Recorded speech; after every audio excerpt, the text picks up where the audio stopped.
So what got you into teaching in the first place? So here's the joke. I actually wanted to be a large animal veterinarian. But I had a teacher in high school, Tori Cornfield.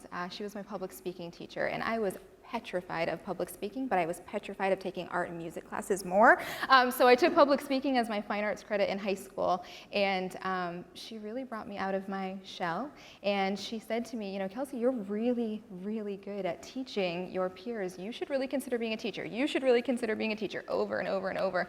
I still went to college for veterinary at first, but it only took me a semester to realize Mrs. Cornfield was right. Imagine that. She was right. And, how about that? Yeah.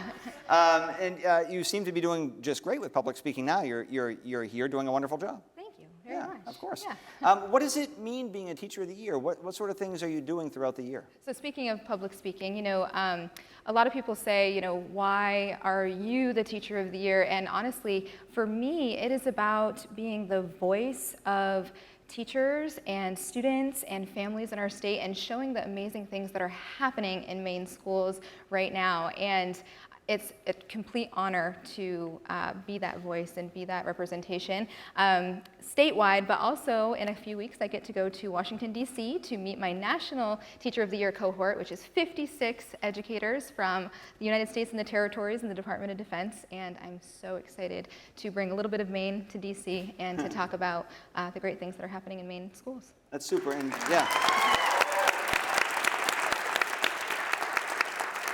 So why, I'm going to go back to you just being a teacher. Why middle school? Because I remember when I was in middle school, I was impossible. But yet I also had friends that were worse. And I feel like middle schoolers largely are just punks, aren't they? They're all punks, right? So, you know, I get asked this question every single time someone asks what I do. It's like, middle school, oh, you're a saint. And, you know, so I prepared and I asked my students this morning, well, why do I teach middle school anyway? And they said, because we're the best. What are you talking about? That's the easiest answer we could give you, Mrs. Stoyanova.